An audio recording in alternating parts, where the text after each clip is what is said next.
এখন আমাদের এই সমাজে অল্প লোক দিয়ে যে সম্ভব নয়। এটি যদি আমাদেরকে দূর করতে হয়, দল বল নির্বিশেষে, জাতি ধর্ম বর্ণ আমাদের সকলকে ঐক্যবদ্ধ হতে হবে। যদি আমরা সকলে ঐক্যবদ্ধ হতে পারি তাহলে আমার বিশ্বাস এই সরওয়ানা ইউনিয়ন থেকে মাদক মুক্ত করা আমাদের একটি সম্ভব। এই জন্য আমি আপনাদেরকে অনুরোধ করব, আমরা দল বল নির্বিশেষে আমরা সকলে একটি প্ল্যাটফর্মে চলে আসতে হবে। একটি প্ল্যাটফর্মে যদি আসতে পারে, আগামী দিনে সরওয়ানা ইউনিয়ন হবে একটি মডেল ইউনিয়ন, যে ইউনিয়নে সারা বিশ্বে সারা বাংলাদেশে প্রতিটি মানুষ আমাদের এই ইউনিয়নকে উদাহরণ। সুস্থ দেহর সুন্দর মন, মাদক ছেড়ে মাঠে। সম্মানিত উপস্থিতি ভাইরা, এই স্লোগান যদি কাজে লাগাতে পারি আমাদের সম্ভব মাদক মুক্ত বাংলাদেশ করা।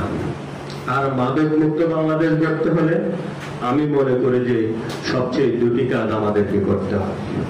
একটি হচ্ছে আমাদেরকে পারিবারিক শিক্ষায় শিক্ষিত হতে হবে।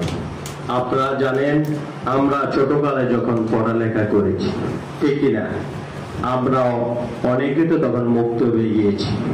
সেই মুক্ত থেকে আসা যাওয়ার মধ্যে দিয়ে আমাদের শিষ্টাচার শিক্ষা গ্রহণ করেছি, আদব কায়দাটা শিখেছি, বড়দেরকে সম্মান দেওয়া শিখেছি। এটি হচ্ছে একটি মুক্ত এবং পরিবারটা কিন্তু একটি প্রতিষ্ঠা। এই জন্য আমরা যদি পারিবারিক শিক্ষা আমরা গ্রহণ করতে পারি তাহলে মাদক মুক্ত বাংলাদেশ গড়া সম্ভব। না হলে কোনোভাবে আমাদেরকে মাদক মুক্ত বাংলাদেশ গড়া কোনোভাবে সম্ভব নয়। আমরা ব্যক্তিরা যদি সচেতন না হয়, সমাজ কোনোভাবে সচেতন করা সম্ভব নয়, রাষ্ট্র কোনোভাবে সচেতন করা সম্ভব নয়। আমার ঘরের ভিতরে যদি ইন্দুর থাকি যায়, আমি কি চতুর্দিকে সেমিনার করি, যতই কিছু করি, মাদক কি মুক্ত হবে? কখনো মুক্ত হবে না। এই জন্য যদি আমার আচরণের ভিতরে যদি মাদক শব্দ কেউ যদি থাকে, আমি মনে করি সেটা প্রথম আমাদেরকে দূর করতে হবে। দুই নম্বরে আমি যে কথাটা বলবো সেটা হচ্ছে এই মাদক কোথায় থেকে উৎপাদন হচ্ছে সেটা আমাদেরকে বন্ধ করতে হবে। এবং এই সিন্ডিকেট, এইটা তো সাপ্লাইয়ের মাধ্যমে আমাদের মহিমায় গড়িয়ে ফেলেছি, কিছু বা এটা ডিলারের দায়িত্ব আছে দিবে।